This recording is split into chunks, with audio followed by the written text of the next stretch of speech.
प्रभु यीशु मसीह के मधुर और मीठे नाम में सबको जय मसीह की। मेरा प्यार भरा सलाम। प्रतिभोर परमेश्वर की करुणा हमारे जीवन के लिए नई होती चली जाती है। उसकी नई महान और असीम करुणा के लिए हम परमेश्वर का धन्यवाद करते हैं। हालेलुया। परमेश्वर का वचन कहता है, आज का दिन यहोवा ने बनाया, हम इसमें आनंदित और मगन हो। हालेलुया। हर दिन परमेश्वर ने बनाया है, वो हर दिन हमें एक नई जिंदगी देता है, इसीलिए हर दिन हमें परमेश्वर के प्रति धन्यवादित रहना चाहिए। हालेलुया। आइए हम एक क्षण के लिए अपनी आंखों को बंद करेंगे। परमेश्वर की मधुर और मीठी वाणी सुनने के लिए हम अपने हृदय को तैयार करेंगे। हालेलुया। ओ रबा शंदर बरबरी अथरबरी खला रबा शिखिंदिरी। पवित्र आत्मा, मैं आपका स्वागत करती हूँ। इस समय आप हमारे बीच में है। पवित्र आत्मा, आप हमारे मध्य में उपस्थित है। पवित्र आत्मा, मैं आपका स्वागत करती हूँ इस समय। पवित्र आत्मा, मैं अपने आप को पूरी रीति से तेरे नियंत्रण में, तेरे कंट्रोल, तेरे कब्जे में देती हूँ। इस स्थान को पवित्र आत्मा तेरे कंट्रोल, तेरे कब्जे में, तेरे नियंत्रण में देती हूँ। कोई भी डिस्टर्बेंस की आत्मा, गड़बड़ी की आत्मा, सुस्ती आलस से दिलाने वाली, ऊँघने वाली आत्मा, यीशु के नाम से यहाँ कार्य न करने पाए। हर एक अंधकार की शक्ति को इस स्थान से गेट आउट कहती। इस स्थान के चारों के पाक फरिश्ते लहूदूतों का बाड़ा बांधती। खुदावन प्रभु, गैजेट्स को, गूगल मीट को, यूट्यूब चैनल को, लाइट सिस्टम को, वॉइस को, विजिबिलिटी को, क्लैरिटी को, सब चीजों को पवित्र आत्मा तेरे हाथों में सौंपती। गड़बड़ी की आत्मा यहाँ कार्य न करने पाए। खुदा, तेरे वचन में लिखा है पुराने नियम के अंदर कि इजराइलियों को जो स्वर्ग से मन्ना मिलता था, उस मन्ने को उन्होंने तुच्छ जाना। जब उस मन्ने को उन्होंने तुच्छ जाना तो तूने मूसा से कहा, पिता, कि इन्होंने तुझे नहीं, इन्होंने मुझे तुच्छ जाना है। प्रभु, वो समय था जब तू अपने लोगों को ताजा मन्ना धनिये के रूप में, शारीरिक भोजन के रूप में खिलाता था। आज वो समय है जब तू आत्मिक मन्ना अपने भोजन, अपने बच्चों को आत्मिक भोजन के रूप में खिलाता है। और तेरा वचन कहता है, धन्य है वे जो आत्मा के भूखे और प्यासे हैं, वे तृप्त किए जाएंगे। प्रभु, जो लोग भूखे और प्यासे हैं वो यहाँ बैठे हैं। अब्बा, पिता, इनकी भूख और प्यास को तू तृप्त कर होने दे। खुदा, जब तेरे वचन को ये सुनते पिता, कानों की खुजली के कारण नहीं पिता, वरन सचमुच तेरी राह पर चलने के लिए, तुझे प्रसन्न करने के लिए तेरे वचनों को सुनकर उस पर चल सके, ऐसी शक्ति, ऐसी सामर्थ्य तू दे प्रभु। तेरे वचन में लिखा है प्रभु, जो सामर्थ्य तू देता है प्रभु, उसमें हम सब कुछ कर सकते हैं पिता। वो सामर्थ्य प्रभु तू दे मेरे राजा। ओ डैडी, आप काम करो। O lord of father, O our loving father, आप अपनी सामर्थ्य को यहाँ उंडेलिए। वचन की सेवकाई को पवित्र आत्मा तेरे नियंत्रण में दे। मत्ती 10:20 के वचन के अनुसार मैं पूरा कंट्रोल, कब्जा तेरे हाथों में सौंपती। खुदा, धन्यवाद करती राजा। मैं कुछ नहीं खुदा, मैं कुछ नहीं राजा, जो है तू है प्रभु। एक बार फिर से पवित्र आत्मा, मैं तेरा स्वागत बाहें फैलाकर करती। तू वचन के द्वारा काम कर। धन्यवाद करती राजा, अपने दुआ को सुन, यीशु के नाम से मांगती। Hallelujah, hallelujah, hallelujah. आइए हम जल्दी से वचन में चलेंगे।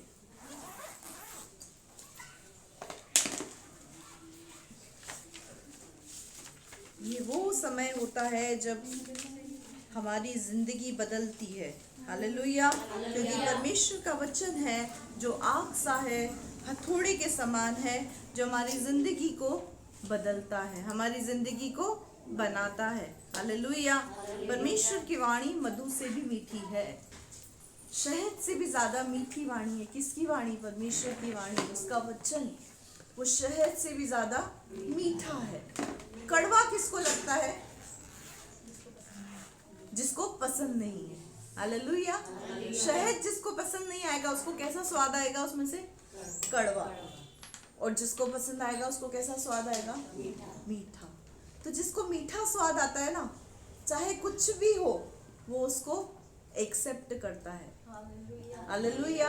तो परमेश्वर के वचन को शहद के रूप में, मिठाई के रूप में, किसको कौन कौन सी मिठाई पसंद है मुझे नहीं पता। किसी को रसमलाई पसंद है, किसी को काजू कतली पसंद है, किसी को मिल्क केक पसंद है। जिसको जो मिठाई पसंद है उसी मिठाई की तरह परमेश्वर के वचन को खाएं। हालेलुया। क्योंकि परमेश्वर के वचन यिर्मयाह नबी की पुस्तक में लिखा है, प्रकाशित वाक्य में लिखा है, बहुत जगह पे लिखा है कि परमेश्वर का दूत लीडर से, यानी एक विश्वासी से, एक चेले से बात करके उसको कहता है कि तू इस पुस्तक को खा जा। अब खा जा का मतलब नहीं घर जाके पन्ने फाड़ फाड़ के शाम को फोन आएगा, सिस्टर आपने कहा खा तो लो, अब दुआ कर दो, हालत बहुत खराब है वाली, हॉस्पिटल लेके चलो। क्योंकि आपने क्या कहा था, इस बाइबल को खा जाओ। तो अब सुबह से शाम तक हमने खाया, अब हमारा डाइजेशन अच्छी तरीके से बिगड़ चुका है, तो अब आप हमें भर्ती कराने चलो। खाजा का मतलब है इसको ग्रहण करके अपने हृदय में रखें परमेश्वर के वचन को। मेरे प्रिय लोग, जितना आदर आप अपने जीवन में परमेश्वर के वचन को देंगे, उतना ही ज्यादा आदर आप परमेश्वर को देंगे। और जितना ज्यादा वचन को नेग्लेक्ट करेंगे, अवॉइड करेंगे, उतना ही ज्यादा आप परमेश्वर की उपस्थिति से दूर चले जाएंगे। क्योंकि अगर आपने वचन को अवॉइड किया, इसका मतलब आपने परमेश्वर को अवॉइड कर दिया। कितना आदर के साथ आप इसको उठाते हैं, कितना आदर के साथ आप इसको पढ़ते हैं, कितना आदर के साथ आप इसके अनुसार जीवन जीते हैं, ये हमारे जीवन पर बहुत महत्वपूर्ण रखता है। अब आदर का मतलब ये नहीं घर जाना, लाल कपड़ा अच्छा सुंदर सा मार्केट से लेके आना, इसको ढक के रखना, इस पे टीकाकरण कर देना और ऐसे करना, सुबह शाम 3 टाइम ये करना, ये आदर नहीं है। कई बार मैंने देखा है कि जो लोग नए नए प्रभु में आते हैं वो लाल कपड़े में बाइबल को लपेट सपेट के आले तिकालों में रख देते हैं। ये ऑनर नहीं है। ये पुस्तक, ये ऑनर, ये आदर नहीं चाहती है। ये पुस्तक वो आदर चाहती है जो हृदय में हो। हालेलुया। वो आदर क्या है? इसको पढ़कर इसके अनुसार चलने वाला जीवन। आज बहुत ही महत्वपूर्ण बात मैं बताऊंगी। हो सकता है ये बात आपने सुनी हो सकता है ये बात आपने नहीं सुनी हो। नहीं सुनी है तो आज सुनेंगे और एंजॉय करेंगे, और अगर सुन ली है तो रिवाइज करेंगे, क्योंकि हम अक्सर भूल जाते हैं। हम कौन है? भूलने की बीमारी है हमको। कौन सी बीमारी? भूलने की बीमारी। तो हम क्या करेंगे? रिवीजन करेंगे। हालेलुया। हम निकालेंगे यूहन्ना रचित सुसमाचार, उसका 17वां अध्याय, उसकी पहली आयत से हम यहाँ पढ़ेंगे। हमारा जो टॉपिक है वो है मध्यस्थ। मध्यस्थ का मतलब क्या होता है? मीडिएटर। यूहन्ना रचित सुसमाचार 17वां अध्याय, पहली आयत। यीशु की महायाजक की प्रार्थना स्वयं के लिए। यीशु ने ये बातें कही और अपनी आंखें आकाश की ओर उठाकर कहा, हे पिता, वह घड़ी आ पहुंची है, अपने पुत्र की महिमा कर कि पुत्र भी तेरी महिमा करे। हालेलुया। अब यहाँ क्या लिखा हुआ है मेरे प्रियो? यहाँ लिखा हुआ है यीशु की महायाजकीय प्रार्थना स्वयं के लिए। क्या लिखा हुआ है? यीशु की महायाजकीय प्रार्थना स्वयं के लिए। यीशु कौन है? कौन है यीशु? महायाजक। यीशु कौन है? महायाजक। यीशु मसीह जब स्वर्ग में गया था तो वो इस पृथ्वी पर याजक बनकर रहा, लेकिन जब क्रूस की मृत्यु को उसने मनुष्य जाति के लिए सहन किया, उस समय वो क्या बन गया? महायाजक। याजक से क्या बन गया? महायाजक। यानी उसके ऊपर कोई अथॉरिटी नहीं है। वो क्या बन गया? सुपीरियर बन गया। उसके ऊपर कोई अथॉरिटी नहीं। लेकिन यहाँ पर जब ये महायाजकीय प्रार्थना कर रहा है यीशु मसीह, किसके लिए कर रहा है? स्वयं के लिए। कई बार मेरे प्रियो हमारे चित्त पर ये बातें आती है कि प्रभु तो सब जानता है, तो मैं उससे अपने लिए क्या मांगू? तो मुझे अपने लिए मांगने की कोई जरूरत नहीं है। तो मुझे किसके लिए करना है? मुझे सिर्फ प्रार्थना दूसरों के लिए करना है? नहीं। आपको अपनी लाइफ का फॉलोवर, अपना रोल मॉडल, अपना आदर्श यीशु मसीह को मानकर चलना है। मेरी जिंदगी के अंदर मैं बहुत कोशिश करती हूं कि मैं यीशु मसीह को ही अपना आदर्श मानूं। मेरा आदर्श मैं किसी और व्यक्ति को नहीं मानना पसंद करती हूँ। मैं किसी व्यक्ति को, किसी इंसान को देखकर आदर्श नहीं मानती। मैं अक्सर बाइबल के हिसाब से कोशिश करती हूँ कि यीशु मसीह ने हर सिचुएशन, हर परिस्थिति के अंदर क्या किया, उसी परिस्थिति के अंदर मैं भी वही करने की कोशिश करूँ, क्योंकि हमारा आदर्श, हमारा रोल मॉडल यीशु मसीह है। इसीलिए यहाँ पर क्या लिखा हुआ है कि यीशु मसीह ने महायाजक की प्रार्थना किसके लिए करी? स्वयं के लिए। आज के बाद हमको भी खुद के लिए प्रार्थना करना है, दूसरों के लिए करना है, लेकिन खुद के लिए भी करना है। क्योंकि यीशु मसीह, जब स्त्रियां यीशु के लिए रो रही थी, जब यीशु को क्रूस पर चढ़ाया जा रहा था, तब यीशु स्त्रियां बहुत रो रही थी यीशु मसीह के प्रेम में। तो उस समय यीशु मसीह ने क्या कहा? खुद के लिए और खुद के बाल बच्चों के लिए रो, मेरे लिए मत रो। क्या बोला यीशु ने? खुद के लिए और खुद के बाल बच्चों के लिए रो। इसका मतलब यहाँ पर जो शादीशुदा है वो खुद के लिए, खुद के परिवार के लिए प्रार्थना करे। जो अनमैरिड है वो खुद के लिए, खुद के परिवार के लिए प्रार्थना करे, यानी स्वयं के लिए भी प्रार्थना करना है। कई बार जो हम अपनी जीवन की कमियों पर, घटियों पर, जो भी दिक्कतें हैं, परेशानियां हैं, बीमारियां, उस पर विजय नहीं प्राप्त कर पाते, उसका कारण क्या है? कि हम स्वयं के लिए प्रार्थना नहीं करते।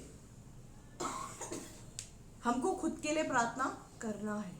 अगर आज तक हम इस मुखालते में कि हम खुद के लिए प्रार्थना क्या करें, उसको सब पता है, वो मेरे को वैसे ही दे देगा, नहीं मेरे प्रियो, यीशु मसीह ने भी मांगा, पुत्र होने के बाद भी यीशु मसीह ने प्रार्थना किया, तो हमको तो करनी ही है।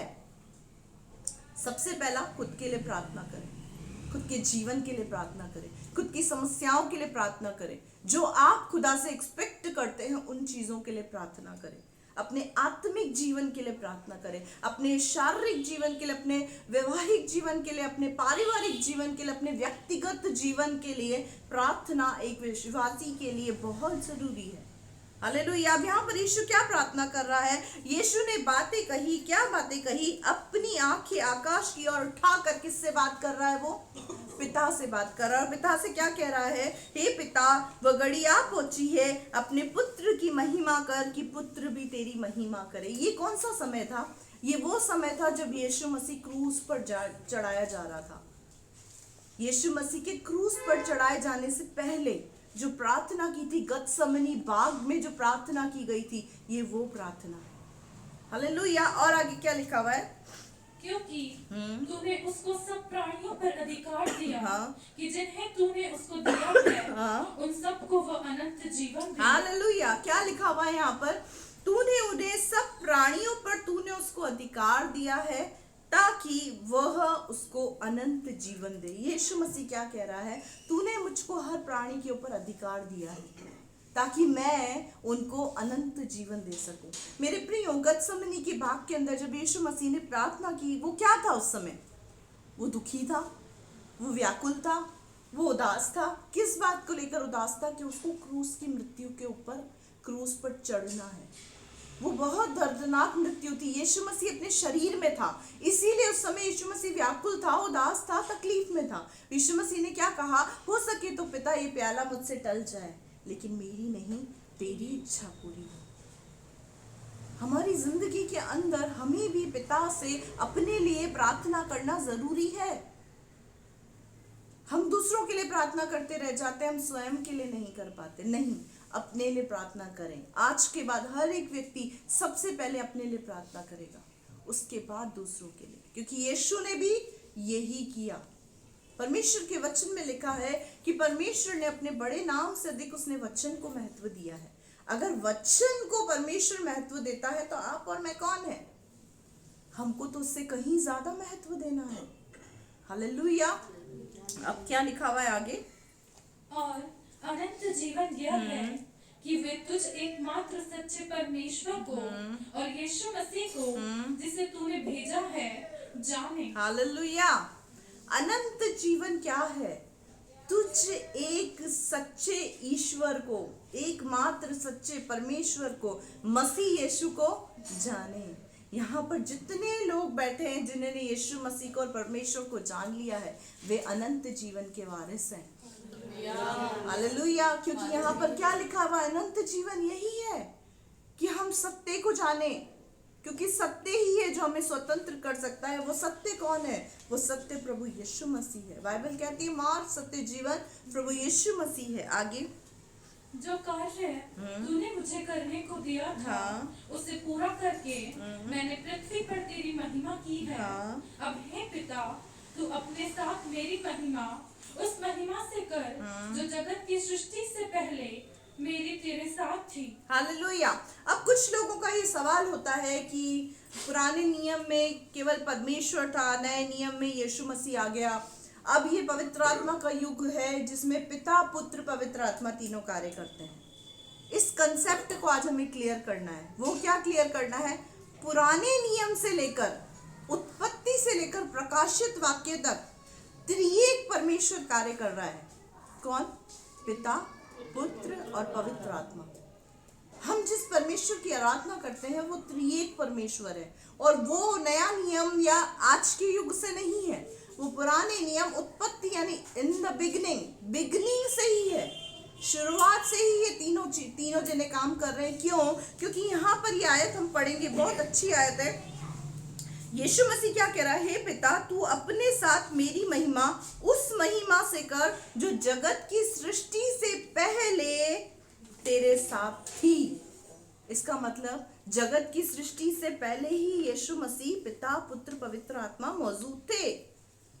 यीशु मसीह इस पृथ्वी पर मानव रूप धारण करके आया, लेकिन स्वर्ग में वो ऑलरेडी विद्यमान था। स्वर्ग के अंदर यीशु मसीह अपने पिता के साथ ऑलरेडी था। इस पृथ्वी पर मानव जाति के बीच में मानव रूप लेकर वो इसलिए आया, उसका कारण यह है कि अगर रातों रात कोई व्यक्ति आपके घर पर आ जाए और आपसे कुछ कहे, तो आप उसको स्वर्गदूत नहीं, उसको भूत समझेंगे नहीं। रातों रात कोई आके आपके कमरे में खड़ा हो जाए, आप क्या बोलोगे? रात को मैंने भूत देखा। इसी तरीके की बातें हमारे मुंह से निकलती हैं। इसीलिए यीशु मसीह ने मानव जाति के बीच में एक मनुष्य बन के जन्म लेने का कारण क्या था पता है? ताकि मैं प्रैक्टिकली इनको ये चीज सिखा सकूं कि जीवन कैसे जीना है। यीशु मसीह 100% मनुष्य था, 100% परमेश्वर की भी महिमा उसके अंदर थी। लेकिन जैसे आपके शरीर में ब्लड है, वाटर है, व्हाइट सेल्स, रेड सेल्स है, नर्व्स हैं, नसें हैं, सब चीजें आपकी बॉडी के अंदर, वही सब चीजें यीशु मसीह की बॉडी के अंदर थी। तभी यीशु मसीह की पसली पर जब भाला मारा गया तो खून की धारा बह गई, क्योंकि यीशु मसीह मनुष्य रूप में आया। वो हमको सिखाना चाहता था, अगर मैं शरीर में रहकर ये सारे काम कर सकता हूं तो तुम भी कर सकते हो। इसीलिए उसने मानव जाति के रूप में जन्म लिया। अक्सर हम बोलते हैं वो तो यीशु था, हम यीशु थोड़ी हैं। ये फैक्ट है, वो यीशु था, हम यीशु नहीं है, लेकिन हम यीशु जैसे ही हैं, निकले हम यीशु में से ही हैं। बेटा अगर बाप को कॉपी नहीं करेगा, माँ बाप को कॉपी नहीं करेगा, तो किसको करेगा? तो हमारा बाप भी तो वही है, हमको भी उसकी कॉपी करना है। हमको भी क्या करना है? उसकी कॉपी करना है। अब हम कॉपी किस तरीके से करेंगे? लंबी लंबी दाढ़ी रख लेंगे, लंबे लंबे बाल रख लेंगे। आपने तो बोला था सिस्टर कॉपी करना है।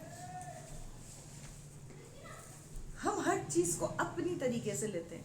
कॉपी करने का मतलब क्या है पता है? उसके आचरण, उसके चरित्र, उसके स्वभाव पर हम मनन करें कि यीशु का स्वभाव कैसा था, उसकी बोली कैसी थी, वो कैसा था। इसमें यहाँ पर इसीलिए लिखा हुआ है कि मेरी महिमा उस महिमा से कर जो सृष्टि से पहले तेरे साथ थी। यहाँ पर यानी इस बात को मैंने क्लियर कर दिया है कि यीशु मसीह उत्पत्ति से ही प्रकाशित वाक्य तक हमारे साथ था। मानव जाति के रूप में उसने मनुष्य रूप में जन्म लिया, आपके लिए, मेरे लिए, ताकि वो एक नमूना, एक आदर्श बनकर दिखा सके कि मैं जब इस शरीर में रहकर इस कार्य को कर सकता हूँ तो तुम भी कर सकते हो। मैं जब पिता के साथ साथ उसकी इच्छा को पूरा करके चल सकता हूं तो तुम भी चल सकते हो। मैं जब वचन को अक्षरक्ष पूरा कर सकता हूं तो तुम भी कर सकते हो, क्योंकि परमेश्वर का वचन क्या कहता है, जो सामर्थ वो देता है उसमें हम सब कुछ कर सकते हैं। तो जो सामर्थ पिता यीशु को दे रहा था वो सामर्थ आपको मुझे नहीं देगा। खुदा से टंटा वंटा हो गया है क्या हमारा, कट्टा कुट्टी चल रही है? ऐसा कुछ नहीं ना, खुदा से हमारा कोई टंटा नहीं है, कोई हम कट्टा कुट्टी हुए नहीं है, तो वो सामर्थ हमको क्यों नहीं देगा? पर जरूरत क्या है? उस सामर्थ को मांगने की जरूरत है, खुद के लिए प्रार्थना करने की जरूरत है। हालेलुया। यीशु ने भी तो मांगा। यीशु मसीह उस क्रूस की मृत्यु को सहने की स्थिति में नहीं था, डर लग रहा था उसको, वो व्याकुल था, वो दास था। हमारी हर परिस्थिति के अंदर जब हमें डर लगता है हम क्या करते हैं? क्या करते हैं? रोते हैं, परेशान होते हैं। लेकिन यीशु ने क्या किया? पिता को बोला, हो सके तो ये प्याला टल जाए, नहीं तो मेरी नहीं तेरी इच्छा पूरी हो। तो क्या हुआ? यीशु को उस प्याले को पीने की सामर्थ मिली। आज हमको हमारे जीवन के अंदर, हमारे दुखों तकलीफों के अंदर से हमको निजात नहीं मिलने का कारण क्या है? हम स्वयं के लिए प्रार्थना नहीं करते। आज के बाद सबसे पहले खुद के लिए प्रार्थना करें, आपकी समस्याओं के लिए, जिस चीज पर आप विजय प्राप्त नहीं कर पा रहे उसके लिए प्रार्थना करें। ये ना बोले प्रभु तू जानता है। फिर क्या होगा पता है? जब ऐसे बोलेगा प्रभु तू जानता है, तो प्रभु बोलेगा ये मेरा बेटा बहुत निश्चिंत है, इसको कोई जल्दी नहीं है, जिसको जल्दी है पहले उसका काम करने का है। मुझे फैक्ट बोल रही हूं। किसके पास जाएगा पहले? जो रो रहा है, बिलक रहा है, प्रभु से मांग रहा है कि इसको कोई जल्दी नहीं है, अपना ही है, इसको कोई जल्दी नहीं है, ये एग्जिस्ट हो चुका है इस तकलीफ में। इसलिए क्या करना है? मांगना है। किससे? पिता से, खुदा से। किसके नाम से? यीशु के नाम से। हालेलुया। प्रार्थना कैसे करनी है? पवित्र आत्मा को पुकार कर आत्मा में। आ गए त्रिएक परमेश्वर। इसमें मांगना किससे? पिता से। किसके नाम से मांगना है? यीशु के नाम से। किसके द्वारा मांगना है? पवित्र आत्मा के द्वारा मांगना है। आ गए त्रिएक परमेश्वर। तो आज के बाद सबसे पहले प्रेयर खुद के लिए, आपके जीवन के लिए, आपके आध्यात्मिक जीवन के लिए, आपके व्यक्तिगत जीवन के लिए और आपके आत्मिक जीवन के लिए। हालेलुया। आगे पढ़ें। हाँ, इसी के आगे, ये आज पूरा अपन यही अध्याय पढ़ेंगे। अपने चेलों के लिए हाँ, मैंने तेरा नाम। अब गतसमनी के बाद की अगर प्रार्थना आपको देखनी है तो मरकुस रचित सुसमाचार उसके 14वें अध्याय 36वीं आयत के अंदर वो प्रार्थना लिखी हुई है जो यीशु मसीह ने की थी। मेरे पास समय नहीं है इसलिए मैं वो नहीं पढ़वा रही हूँ। मरकुस 14:36। आगे पढ़ो बेटा। मैंने तेरा नाम हाँ, उन मनुष्यों पर प्रकट किया है। आपने हेडिंग पढ़ा? हाँ। ठीक है, पढ़ो। जिन्हें तूने जगत में से मुझे दिया, वे तेरे साथ थे और तूने उन्हें मुझे दिया और उन्होंने तेरे वचन को मान लिया है। अब वे जान गए हैं कि जो कुछ तूने मुझे दिया है वह सब तेरी ओर से है। पढ़ो पढ़ो। क्योंकि जो वचन तूने मुझे दिए हैं मैंने उन्हें उनको पहुंचा दिए और उन्होंने उनको ग्रहण किया और सच सच जान लिया कि मैं तेरी ओर से आया हूँ और विश्वास कर लिया कि तूने ही मुझे भेजा है। अब यहाँ पर ऊपर लिखा हुआ है अपने चेलों के लिए प्रार्थना। आप लोग कौन है? विश्वासी कौन है? विश्वासी कौन है? यही हम सबसे ज्यादा मिस्टेक करते हैं। अब मैं आपको चेले और विश्वासी के अंदर डिफरेंस बताती हूँ। डिफरेंस, चेले कौन है? यीशु मसीह के साथ साथ यीशु मसीह के पीछे चलने वाले, वो कौन है? वो है चेले। और विश्वासी कौन है? यीशु मसीह पर केवल विश्वास करने वाले। पता थी ये बात? विश्वासी और चेलों के बीच में एक मेजर डिफरेंस है। अगर हम आज विश्वासी हैं तो हमको विश्वासी से लेवल से हटकर चेले के लेवल पर आना है। और अगर हम चेले हैं तो चेले के लेवल से हटकर गुरु के लेवल पर आना है। ये है आध्यात्मिक जीवन की पकड़। अगर हम विश्वासी हैं तो क्या बनना है? चेला। चेला कौन है? अब काफी लोग ये बोलते हैं कि आप कौन हो? सब मैं तो यीशु मसीह का चेला हूं। और अगर उसके जीवन में झांक कर देखें तो गाली गलौज अभी भी है, लालच अभी भी है, सारी चीजें अभी भी गंदी चल रही हैं, और बोल रहा है मैं तो यीशु मसीह का चेला हूं। नहीं, विश्वासी और चेले के अंदर एक बहुत बड़ा डिफरेंस होता है, बहुत ज्यादा। अगर आप विश्वासी के लेवल पर खड़े हैं तो चेले के लेवल पर आप जब आएंगे जब आप परमेश्वर के वचन के साथ साथ यीशु के साथ साथ चलेंगे, उसके पीछे चलेंगे। जो जो वचन के अनुसार आप कर रहे हैं वो होता है चेलापन। और केवल यीशु पर विश्वास करके भवन आना उसे बोलते हैं विश्वासी। तो हम किस स्तर पर हैं आज इस बात को मांके। यहाँ पर यीशु ने क्या लिखा हुआ है, अपने चेलों के लिए। अब यहाँ पर यीशु मसीह ने सबसे पहले किसके लिए प्रार्थना किया, खुद के लिए, स्वयं के लिए। अब यहाँ पर यीशु मसीह अपने चेलों के लिए प्रार्थना कर रहा है, यानी मीडिएटर बन रहा है, मध्यस्थ। हमारे और पिता परमेश्वर के बीच में यीशु मसीह कौन है, मध्यस्थ। ये मैं बहुत बार बता चुकी हूँ कि जब हम पापों में थे, दुखों में थे, तकलीफों में थे, परेशानियों में थे, यीशु मसीह परमेश्वर हमारा मिलन कराने के लिए हमारे ऊपर ये पाप था। क्या था ये हम है, ये पाप है, और ये कौन है, ये परमेश्वर है। परमेश्वर जब भी हमसे मिलने की कोशिश करता था उसको हमारे ऊपर पाप दिखाई देता था। जब उसे पाप दिखता था तो उसे लगता था पवित्रता और पाप का कोई मेलजोल नहीं है, इसीलिए ये परमेश्वर वापस चला जाता था। तो हम लोगों की संगति परमेश्वर के साथ नहीं हो पाती थी। इस वजह से यीशु मसीह इस पृथ्वी पर मानव जाति यानी मनुष्य रूप में आया, और ये पाप की गठरी उसने हमारे ऊपर से हटाकर क्रूस पर खुद के ऊपर ले ली। और जब ये पाप हमारे जीवन से हटा, परमेश्वर को रास्ता मिल गया हमसे मिलने का। तो यीशु मसीह कौन बना, मीडिएटर, मध्यस्थ, बिचवई। किसके लिए, मनुष्य के बीच में और परमेश्वर के बीच में। लेकिन उसके बाद वो बिचवई क्रूस पर वो बना, उसके बाद आज यीशु मसीह क्या करता है, आज यीशु मसीह अपने चेलों के लिए मध्यस्थ बनकर खड़ा है। कैसे, आगे इसमें देखते हैं, पढ़ते हैं। मैंने तेरा नाम उन मनुष्यों पर प्रकट किया है जिन्हें तूने मुझे जगत में दिया है। कौन, जो यहाँ बैठे हैं। हालेलुया। जगत में यीशु मसीह को कुछ लोग परमेश्वर ने दिए हैं। वो कौन है, उसके चेले, लीडर्स, सेवा करने वाले, सेवक, यीशु मसीह के पीछे पीछे चलने वाले, सुसमाचारक, प्रचारक, अगुवे, रखवाले, प्रार्थना करने वाले, आराधना करने वाले। इन लोगों को क्या कहा यीशु मसीह ने कि तूने जो लोग मुझे दिए हैं मैं तेरा नाम उन मनुष्य पर प्रकट किया है। यानी यीशु मसीह ने पिता की जो सच्चाई है वो किसको बताई है, जो उसके अपने लोग हैं, जो उसको दिए गए हैं, जो उसकी सुनते हैं। आज आप किसी अन्य व्यक्ति को यीशु के बारे में बताओ, वो नहीं सुनेगा, आपकी नहीं सुनेगा। कारण क्योंकि आपके ऊपर परमेश्वर का नाम यीशु ने प्रकट किया है। हालेलुया।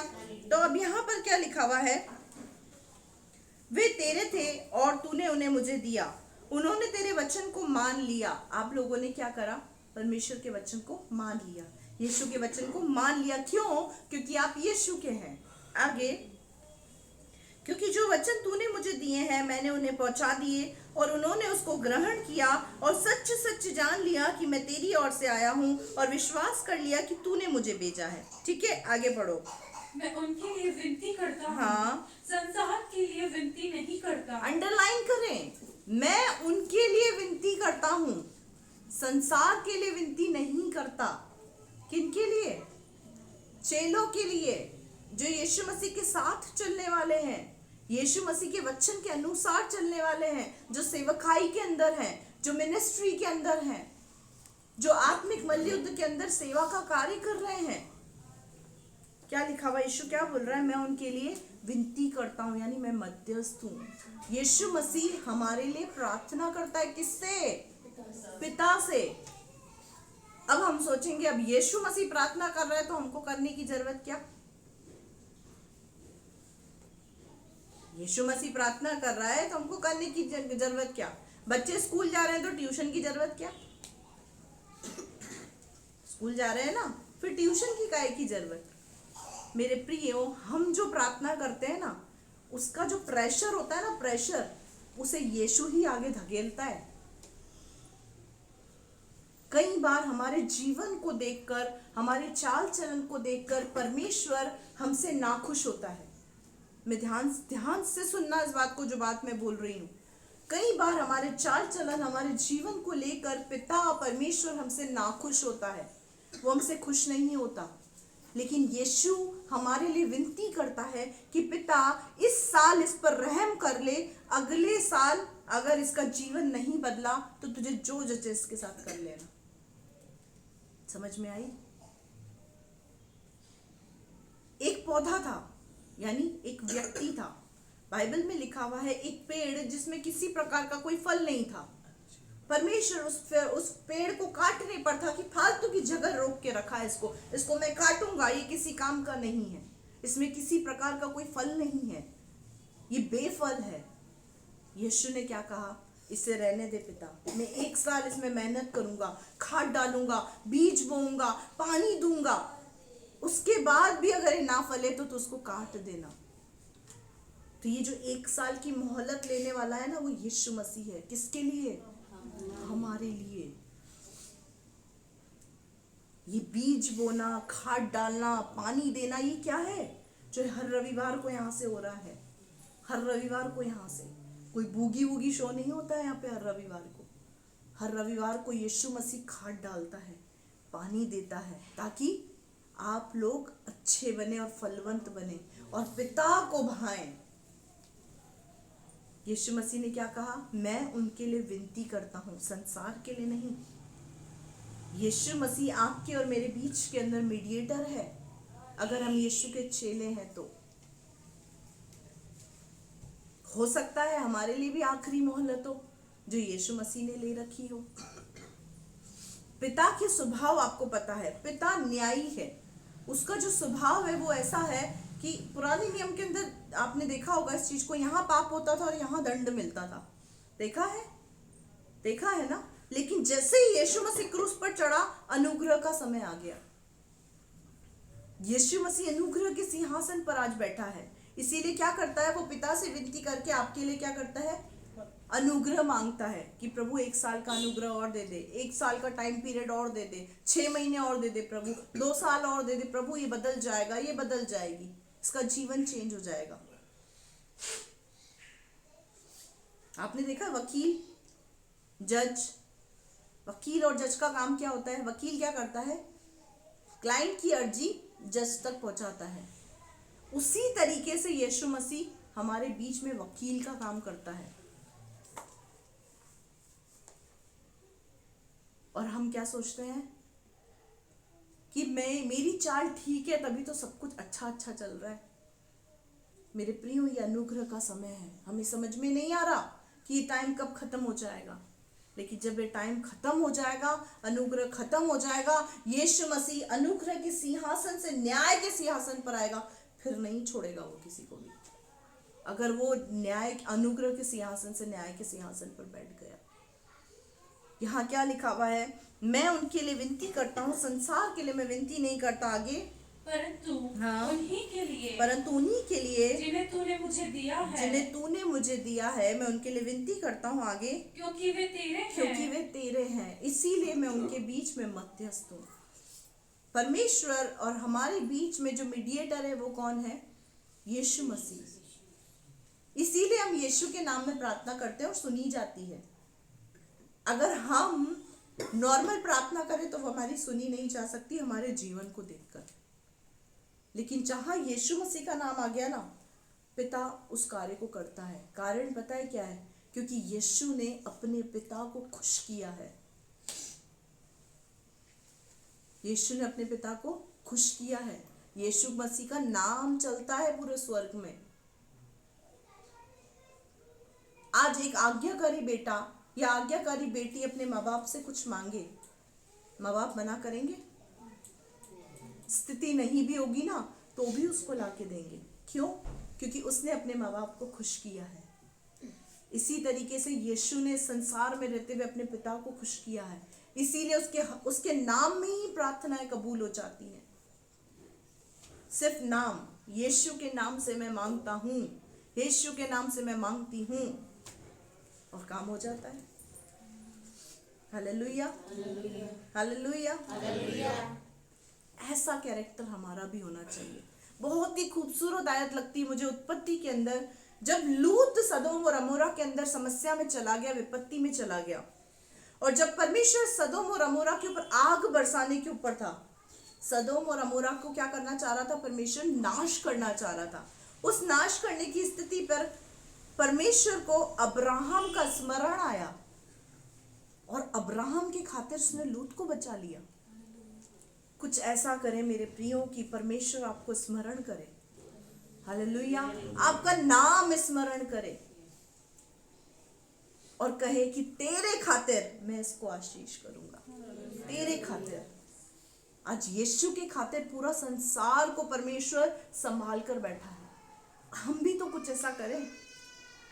यीशु मसीह महायाजक है, तो उसने हमको भी तो याजक कहा है कि तुम याजकों का समाज हो। हम भी तो याजक हैं, तो हमें कुछ ऐसा करना है, हमें कुछ ऐसा करना है कि परमेश्वर हमको स्मरण करे, हालेलुया, उसकी मेमोरी में हम आ जाए कि ये मेरी बेटी है, ये मेरा बेटा है। इसके कारण मैं इसको परिवार को आशीषित करूंगा, इसके कारण मैं इसके घराने को छुड़ाऊंगा, हालेलुया। ऐसा काम हमको करना है। किसके लिए? खुदा के लिए। उसको खुश करें, संसार को खुश करना बंद करें, मनुष्य को खुश करना बंद करें, परमेश्वर को प्रसन्न करें। और वो कैसे प्रसन्न होगा वो सब इसमें लिखा है, इसके बाहर कुछ भी नहीं है। वो आती है ना 1 वीक सीरीज, जो एक्स्ट्रा में होती है थोड़ा, कि भाई इसको पढ़ के अपन एग्जाम दे सकते हैं, बड़ी किताब कौन पढ़े। इसमें कोई 1 वीक सीरीज वाला मामला है ही नहीं, है ही नहीं। हाँ है, वो ये है कि नया नियम आप उसको लेकर उसको फॉलो कर ले, पुराना नियम तो आप छोड़ दें। नए नियम की जो बातें हैं उसको पकड़ के आप उसको पूरा करें। उसके बाद देखें कि आपके ऊपर परमेश्वर का फेवर कैसे आता है। हालेलुया। यीशु मसीह ने क्या कहा? मैं उनके लिए विनती करता हूँ जो तूने मुझे दिए हैं, क्योंकि वे तेरे हैं। आगे, जो कुछ मेरा है वह सब तेरा है, और जो तेरा है वह मेरा है, और इनसे मेरी महिमा प्रकट हुई है। अब यीशु मसीह क्या बोल रहा है? जो तेरा है वो मेरा है, ये बच्चे तेरे हैं तो इसलिए ये मेरे भी हैं। हालेलुया। आगे, मैं जगत में न रहूंगा परंतु ये जगत में रहेंगे। हाँ, अब क्या बोल रहा है यीशु मसीह कि मैं अब जगत में नहीं रहूंगा, क्योंकि मैं क्रूस के बाद तेरे पास आ जाऊंगा स्वर्ग में, लेकिन ये जगत में रहेंगे। और मैं तेरे पास आता हूँ। हाँ, और मैं तेरे पास आता हूँ। आगे, हे पवित्र पिता, हाँ, अपने उस नाम से जो तूने मुझे दिया है उनकी रक्षा कर, कि वे हमारे समान एक हों। हालेलुया। वो जगत में रहेंगे। बहुत अच्छी बात लिखी हुई, हे पवित्र पिता, मैं तो तेरे पास आ रहा हूं, लेकिन ये संसार में ही रहेंगे। और क्या बोला? तू इनकी रक्षा कर। किसकी? चेलों की। अविश्वासी जो सोच रहे होंगे अभी तक हम चेले बने नहीं, हमारे लिए नहीं है, मतलब आपके लिए भी है, आगे हम पढ़ेंगे। जो अभी तक चेले की स्थिति पर नहीं आया उसके लिए भी बहुत कुछ है, लेकिन यहाँ क्या लिखा हुआ है कि तू पिता इनकी रक्षा कर, क्योंकि ये इस जगत में रहेंगे, तू इनकी रक्षा कर। तो अब यीशु मसीह ने आपको और मुझको जगत में क्यों छोड़ा है?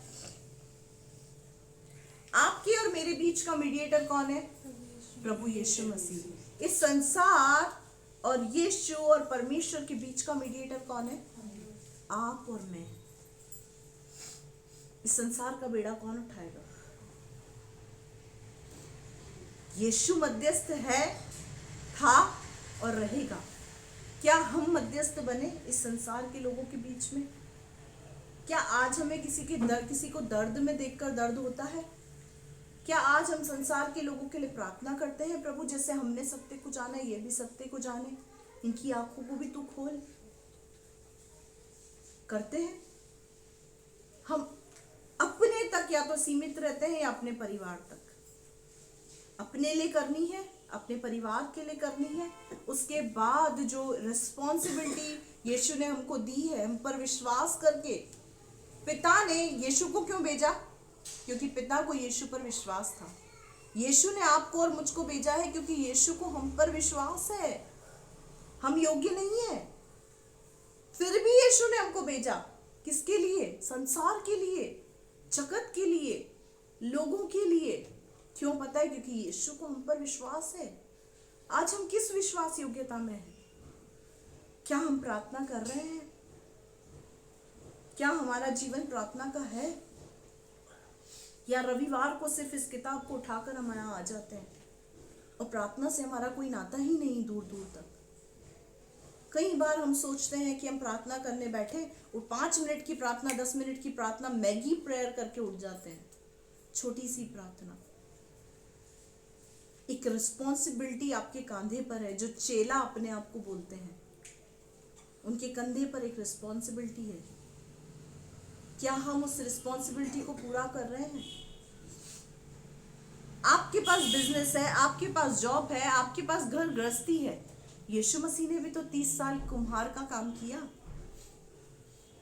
30 साल तक यीशु मसीह ने बिजनेस किया। 30 ईयर्स, 33.5 साल का तो उसका कुल जीवन उसने इस पृथ्वी पर बिताया।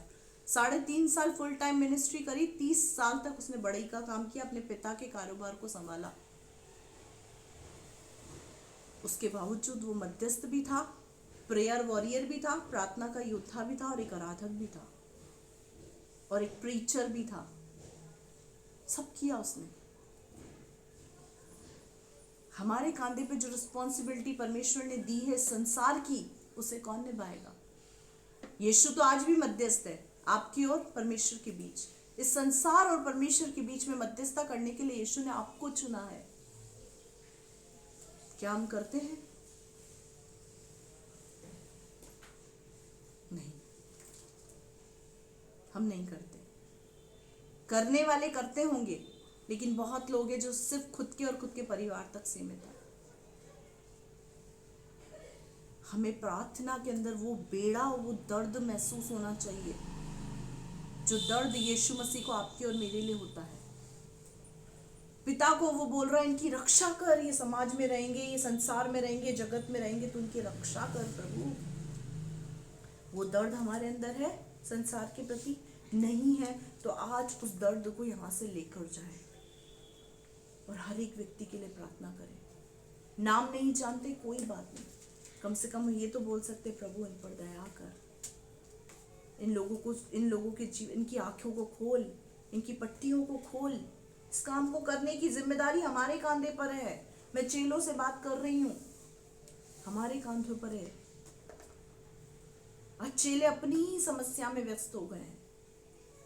समस्या हमारा पीछा नहीं छोड़ेंगी। क्यों नहीं छोड़ेंगी? क्योंकि जिस दिन से हम समस्या से निकल गए ना, उसी दिन शैतान को पता है हम खुदा के लिए एक चुना हुआ फरसा बनकर, धावने वाला हथियार बनकर खड़े हो जाएंगे। इसीलिए शैतान हमको समस्याओं से निकलने नहीं देता है। समस्याओं में ही प्रार्थना करें, समस्या में ही बेड़ा उठाएं, समस्या में ही जिम्मेदारी उठाएं। उसके बाद देखना आपकी समस्या कहाँ चली गई, आपको पता भी नहीं चलेगा। हालेलुया। क्योंकि शैतान जब समझ जाएगा कि मैं इसको नहीं रोक पा रहा हूं, तो वो आपको रोकना छोड़ देगा, वो किसी और पर ट्राई मारेगा। हालेलुया। आगे पढ़े बेटा। जब मैं उनके साथ था, हाँ, तो मैंने तेरे उस नाम से जो तूने मुझे दिया है उनकी रक्षा की। जब मैं उनके साथ था, यानी यीशु मसीह जब अपने चेलों के साथ इस पृथ्वी पर था, तब तक यीशु मसीह रक्षक बनकर उनके साथ चल रहा था। फिर यीशु मसीह का स्वर्गारोहण हो गया। अब यीशु मसीह कहाँ है? स्वर्ग में। आगे।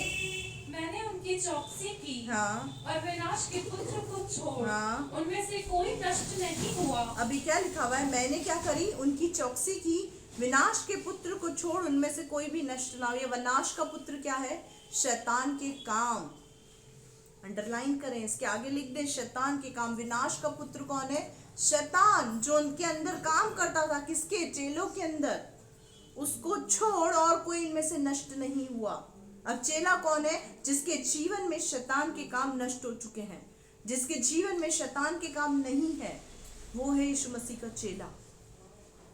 क्या लिखा हुआ है? विनाश के पुत्र को छोड़ उनमें से कोई भी नष्ट नहीं हुआ, यानी शैतान के काम, और शैतान उनमें से नष्ट हुआ क्योंकि मैं उनके साथ था, उनकी चौकसी करता था, उनकी रक्षा करता था जब यीशु मसीह पृथ्वी पर था। आगे इसीलिए हाँ। कि पवित्र शास्त्र में जो कहा गया हाँ। वो पूरा हो। हाँ। अब मैं तेरे पास आता हूँ हाँ। और ये बातें जगत में कहता हूँ हाँ। कि वे मेरा आनंद अपने में पूरा पाए। हाँ। मैंने तेरा वचन उन्हें पहुंचा दिया है और संसार ने उनसे बैर किया, क्योंकि जैसा मैं संसार का नहीं वैसे ही वे भी संसार के नहीं। हालेलुया। आपसे अगर कोई लोग बैर रखते हैं तो हमको क्या होता है? दुख होता है, तकलीफ होती है। कोई हमसे बात नहीं करता तो हमको क्या लगता है? बुरा लगता है, अच्छा नहीं लगता। कारण पता है क्या है? कारण पता है क्या है उनका बैर रखने का? क्योंकि उन्होंने यीशु से भी बैर रखा।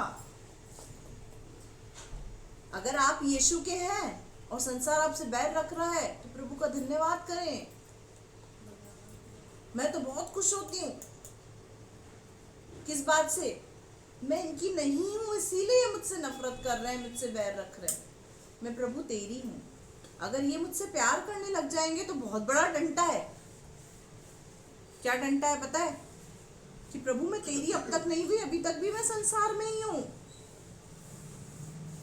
संसार के लोग अगर आपसे नफरत कर रहे हैं ना तो प्रभु का धन्यवाद करें कि आप प्रभु के बन चुके हैं। इसीलिए संसार के लोग आपसे नफरत कर रहे हैं, आपसे बैर कर रहे हैं, आपको ईसाई कसाई बोल के परेशान कर रहे हैं। क्या आपने धर्म परिवर्तन कर लिया, आपने ऐसा कर दिया, आपने वैसा कर दिया।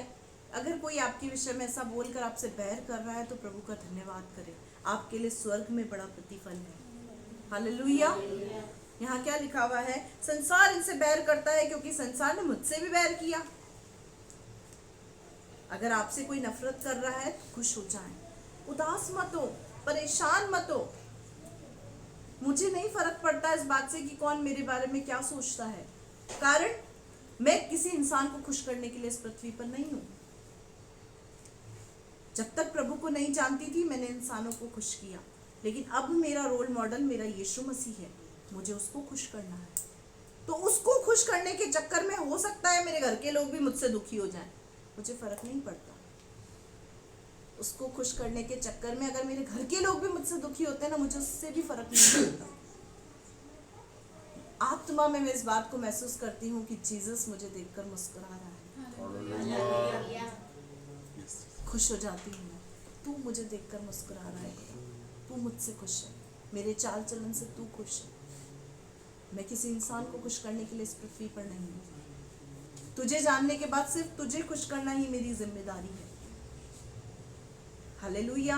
यहाँ क्या लिखा है? संसार ने उनसे बैर किया क्योंकि वे संसार के नहीं है। आगे मैं ये विनती नहीं करता कि तू उन्हें जगत से उठा ले। मैं ये विनती नहीं करता, यीशु मसीह ये विनती नहीं करता कि प्रभु इनको जगत से उठा ले।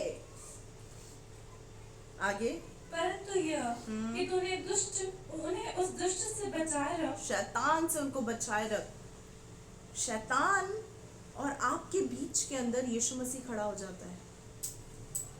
जब भी शैतान आपके ऊपर कोई वार करता है ना, उस वार का छोटा सा प्रभाव भी हम सहन नहीं कर पाते। जिस तकलीफ दुख में हमें ना, वो शैतान का छोटा सा वार है, उसका सिर्फ प्रभाव है। प्रभाव वार तो यीशु मसीह ले लेता है, बीच में आके खड़ा हो जाता है शैतान और आपके बीच में कि तू कुछ नहीं कर सकता इनका, ये मेरे लोग हैं।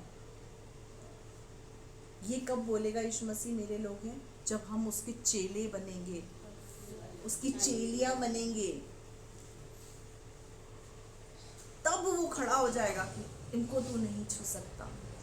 आगे जैसे मैं संसार का नहीं वैसे ही वे भी संसार के नहीं हैं। जैसे मैं संसार का नहीं हूँ, ये लोग भी संसार के नहीं हैं। किसके लिए बोल रहा है ये? चेलों के लिए, विश्वासियों के लिए नहीं, चेलों के लिए। हमको चेले के पद तक पहुंचना है, अगर नहीं पहुंचे तो, और अगर पहुंच चुके हैं तो गुरु के लेवल पर आना है। अगर विश्वासी है तो विश्वासी से चेले किस स्तर पर आए? चेले कौन है? जो यीशु मसीह के साथ रहने वाले, उसको प्रसन्न करने वाले, उसको खुश करने वाले, जिनका संसार से कोई नाता नहीं है, सिर्फ यीशु से नाता है, वो है चेले। जो वचन के खिलाफ नहीं, वचन के अनुसार अपने जीवन को जीते हैं, वो है चेले। विश्वासी कुछ भी कर सकते हैं।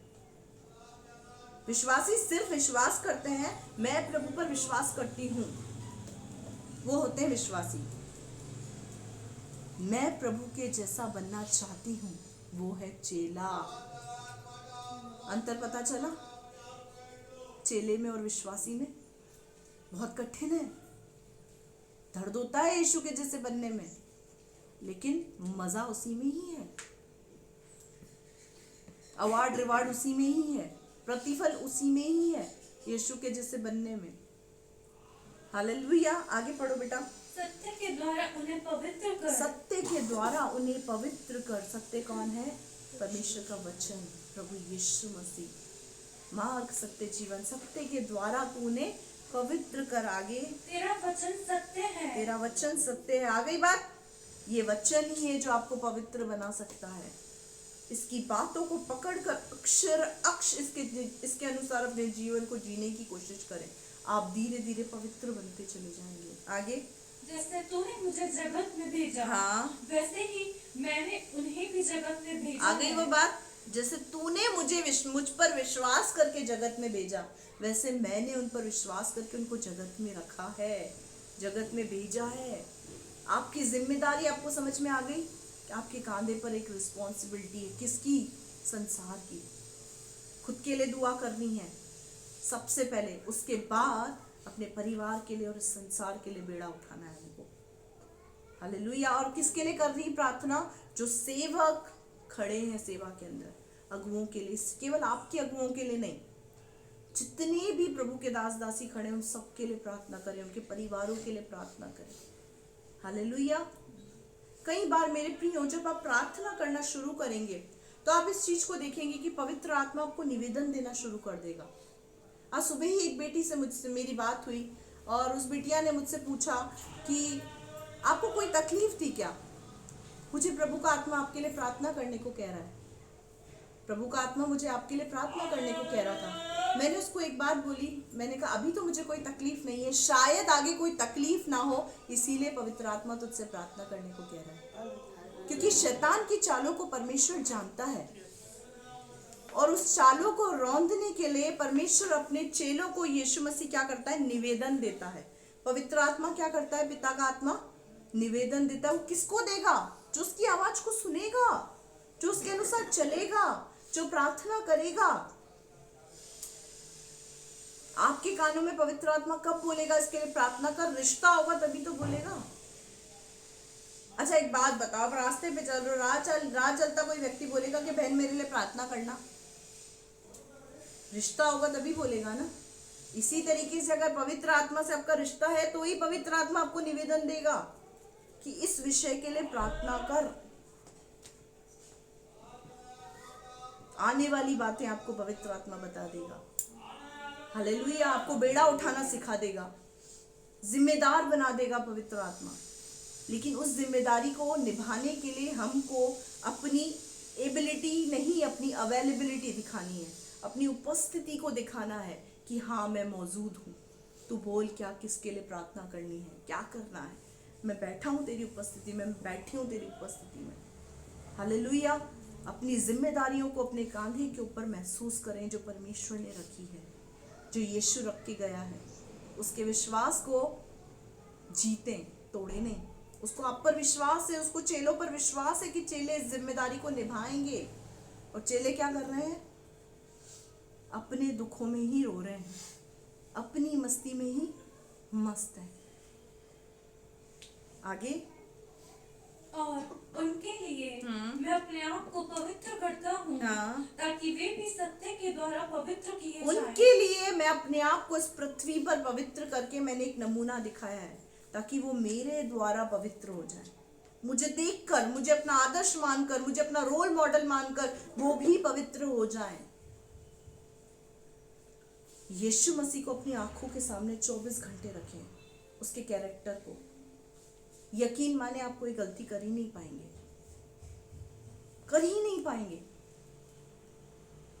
कुछ कुछ भी गलती आपसे जो हो रही होगी ना उसी समय रुक जाएगी, अगर यीशु का कैरेक्टर, उसका स्वभाव, उसका चरित्र, उसकी बातें, उसका वचन आपके सामने है तो आप करते करते रुक जाएंगे, करते करते पवित्र आत्मा आपको थाम लेगा। लेकिन किसको थामेगा? जिसको ये पढ़ा हुआ होगा, जिसको ये याद होगा, जो उसको पढ़ता होगा, जो प्रार्थना करता होगा, जो यीशु के साथ अपनी संगति रखता होगा, उसकी उपस्थिति में बैठता होगा। जिसका कोई रिश्ता ही नहीं है उसको प्रभु क्या बोलेगा? वो समझेगा ही नहीं। दीदी मैंने ये महसूस करा है, जहाँ गलती होती है ना तो ये वचन ध्यान में आ जाते हैं तो वो गलती नहीं होती फिर। वो होगा क्योंकि परमेश्वर का वचन उस समय हमें कायल करता है। अगर हमें वचन याद होगा तो, हम पढ़ेंगे तो अपने आप हम गलती करते रुक जाएंगे। धीरे धीरे धीरे धीरे करते करते क्या हो जाएगा? हम पवित्रता के स्तर पे आ जाएंगे, चेले से गुरु के लेवल पर आ जाएंगे। और जब गुरु के लेवल पर आ जाएंगे तो यीशु मसीह हमारा हाथ पकड़ पकड़ के हमारे साथ चलेगा। हालेलुया। आगे पढ़ो बेटा। सभी विश्वासियों अब अपन ने पढ़ा चेलों के लिए, अब किसके लिए है? विश्वास। यीशु मसीह ने सबसे पहले खुद के लिए प्रार्थना किया, फिर उसके बाद अपने चेलों के लिए किया, अब वो विश्वासियों के लिए भी मध्यस्थ बन के बैठा है ना? अब क्या है, कैसे कर रहा है वो?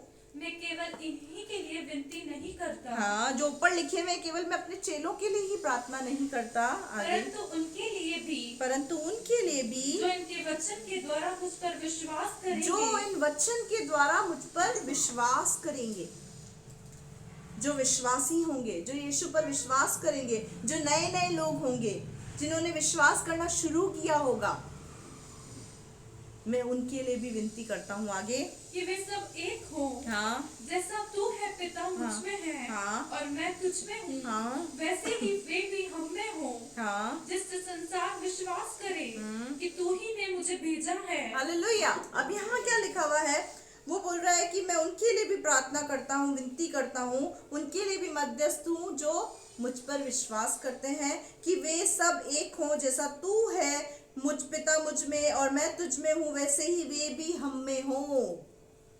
यानी जो विश्वास करने वाले विश्वासी हैं, नए लोग हैं, वो भी हम में हो जाएं, एक हमारे जैसे हो जाएं। मैं उनके लिए भी विनती करता हूँ। हालेलुया। चेलों के लिए भी प्रार्थना करता है, विश्वासियों के लिए भी प्रार्थना करता है। अब यहाँ पर बैठा 5 साल 7 साल 4 साल 3 साल पुराना व्यक्ति भी बोले मैं इसी लिस्ट में आता हूँ, मैं विश्वासी हूँ। तो क्या ये अच्छी बात है?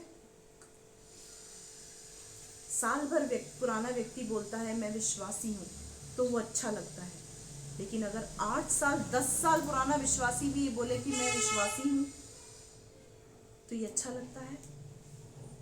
अभी तक भी चेलेपन के स्तर तक हम नहीं पहुंचे, 10 साल में भी। कारण यीशु के साथ वो संबंध हमारा नहीं है, परमेश्वर के साथ वो रिश्ता हमारा नहीं है। विश्वासी पद से उठकर चेलेपन पे आना है। मैं उनसे बात कर रही हूं जिनको बहुत समय हो चुका है प्रभु में, लेकिन अभी भी सिर्फ एक विश्वासी बनकर जीवन जी रहे हैं, चेले नहीं बने। और जो लोग नए हैं उनको विश्वासी स्तर से धीरे धीरे करके चेले तक आना है। लेकिन जो चेले हैं उनको गुरु बनना है, और जो अभी तक चेले भी नहीं बने वो चेले के स्तर पर अब आना फटाफट शुरू करें, क्योंकि समय अब बाकी नहीं है।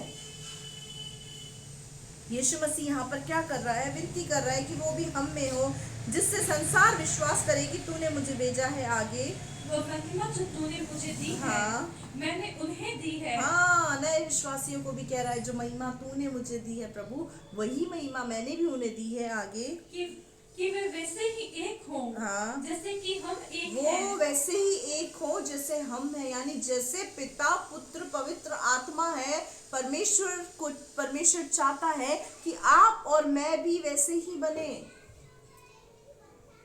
पिता के लेवल पर, पुत्र के लेवल पर, पवित्र आत्मा के लेवल पर हम पहुंचकर उनके साथ एक हो जाएं। वो कब होगा? जब संसार से रिश्ता कटेगा। संसार से हमारी नाल नहीं कटी अभी तक, संसार से रिश्ता नहीं कटा, अभी भी मजा आ रहा है डिस्को बारों में और पता नहीं किन किन चीजों में। हमें पता है कि संसार से क्या चीज ताल्लुक रखती है, शैतान से क्या चीज ताल्लुक रखती है। अगर वो चीज कट नहीं हुई है, यानी अभी भी कहीं ना कहीं शैतान से लव यू चल रहा है, साइड में इश्क, घरवाली बाहर वाली, वो अभी भी चल रहा है, तो वो सब कुछ हमको याद नहीं करना है। पूरी तरीके से रिश्ता काटना है, पूरी तरीके से। किससे? शैतान से। आगे, मैं उनमें हाँ। और तुम मुझ में है, हाँ। कि वे सिद्ध होकर एक हो जाएं, हाँ। और संसार जाने कि तू ही ने मुझे भेजा है, और जैसा तूने मुझसे प्रेम रखा वैसा ही उनसे प्रेम रखा। जैसा तूने मुझसे प्रेम रखा है, तूने उनसे भी प्रेम रखा है। किससे? चेलों से, विश्वासियों से। किसने? परमेश्वर ने, क्योंकि वचन में लिखा यूहन्ना 3:16 में, परमेश्वर ने जगत से ऐसा प्रेम रखा कि उसने अपना इकलौता पुत्र दे दिया, ताकि जो कोई इस पर विश्वास करे वो नाश ना हो, अनंत काल के जीवन को प्राप्त करे। हालेलुया। पिता आपसे प्रेम करता है, यीशु आपसे प्रेम करता है, पवित्र आत्मा आपका सहायक है। हालेलुया। हमारे पास इस संसार में बहुत खूबसूरत सहायक है, वो है पवित्र आत्मा। क्या पवित्र आत्मा नहीं बोलता प्रार्थना कर? नहीं बोलता पवित्र आत्मा वचन पढ़? बोलता है ना। पवित्र आत्मा नहीं बोलता संडे का दिन है, रविवार का दिन है, संगति में जा? बोलता है, सुनते हैं हम।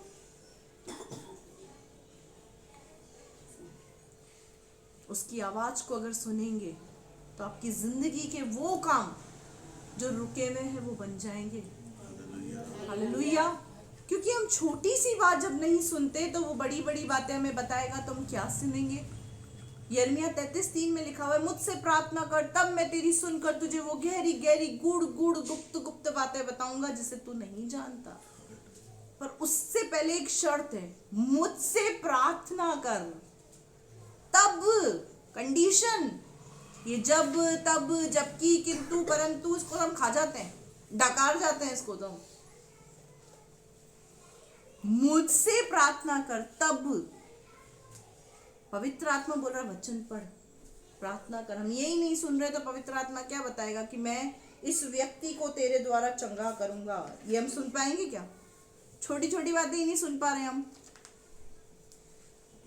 पवित्र आत्मा की आवाज को सुने, उसके अनुसार करें। पवित्र आत्मा हमारा सहायक है। यहाँ पर यीशु मसीह ने क्या कहा? जैसा तू प्रेम रखता है, जैसा तू मुझसे प्रेम रखता है, तूने इनसे भी प्रेम रखा। आगे, हे पिता मैं चाहता हूँ हाँ। कि जिन्हें तूने मुझे दिया है, हाँ। जहाँ मैं हूँ वहाँ वे भी मेरे साथ हो। What a wonderful thing. मैं क्या चाहता हूँ कि जहाँ पर मैं रह रहा हूँ ना पिता, मैं चाहता हूँ ये लोग भी मेरे साथ रहें। हालेलुया।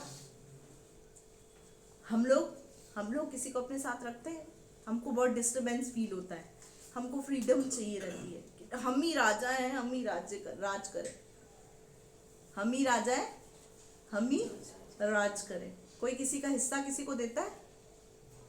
देता है क्या? नहीं देता है ना। मेरा हिस्सा है, बाप बड़ा ना भैया, सबसे बड़ा रुपया। कोई किसी को हिस्सा नहीं देता। लेकिन यीशु ऐसी मोहब्बत रखता है, जहां मैं रहूं पिता वहां ये भी रहे। मैं सोने के मकान में रहूं तो ये भी सोने के मकान में मेरे साथ रहे। मैं अगर हीरे के ऊपर सोऊं तो ये भी हीरे के ऊपर सोए। हालेलुया। ऐसी मोहब्बत यीशु करता है। किससे? अपने चेलों से, विश्वास करने वाले विश्वासियों से। हालेलुया। लेकिन विश्वासियों वाली मोहब्बत जो रहती है ना, वो लिमिटेड टाइम तक है। 3 साल के बाद भी विश्वासी सोचे कि यीशु मेरे को थोड़ा सा पुचकार दे, तो वो चीज नहीं होगी। पुचकारेगा, लेकिन कब? जब हम विश्वासी के स्तर से हटके चेलेपन पे आ जाएंगे। हमारा स्तर बदलना चाहिए। अच्छा, किसी का बच्चा 5 साल की उम्र में भी इतना ही रहे, पंगु रहे, तो अच्छा लगेगा? तभी भी हम उसको करेंगे गुलू गुलू गुलू गुलू गुलू, तभी भी हम ऐसा कुछ करेंगे उसको देख के? नहीं, चिंता हो जाएगी। 5 साल का हो गया, अभी अभी तो कितना सा लाड होगा, फिर वो वाला टेंशन, चिंता, क्यों नहीं बढ़ रहा, कद क्यों नहीं बढ़ रहा, ये तो भोना का भोना रह गया है, नाटा रह गया है, डॉक्टर के पास भागेंगे, वैद्यों के पास भागेंगे, जितने ट्रीटमेंट होंगे डब्बे के डब्बे कॉम्प्लेन के पिला देंगे। क्यों? क्योंकि उम्र के हिसाब से उसका कद नहीं बढ़ रहा। तब सोचो मुझे कितना दुख होता होगा बोने मसीहों को देखकर। कलीसिया में भी कुछ ऐसे बोने मसीह हैं जिनको अभी भी खींचना पड़ता है, लंबा हो जा, बढ़ जा प्रभु में, अब कब बढ़ेगा? खुदा को खुशी मिलेगी? सालों के बाद भी अगर हम उसी स्थिति पे हैं, पंगु, खुदा को अच्छा लगता होगा? हमारा लेवल ही चेंज नहीं हुआ, आज भी हम वही विश्वासी हैं जो जगह जगह पे घूमते हैं हमारे लिए प्रार्थना कर दो। हम बड़े ही दुखी हैं। मन में क्या आता है पता है? उस समय मन में आता है कि पंगुपन से उठ जा। वो बोनेपन से जिस समय एक विश्वासी उठ जाता है ना, वो चेला बन जाता है। उम्र के साथ जैसे एक व्यक्ति का विकास होता है, उसी तरीके से वर्ष के हिसाब से एक आत्मिक जीवन के अंदर भी एक व्यक्ति का विकास होना चाहिए।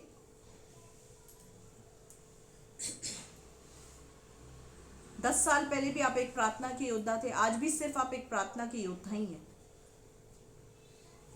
और जैसी प्रार्थना आप 10 साल पहले करते थे, आज भी वैसे ही कर रहे हैं। कोई चेंजेस नहीं है, तो वो विकास नहीं है। अब लेवल बढ़ना चाहिए। कैसा? अन्य भाषाओं में प्रार्थना करना, भविष्यवाणी करना।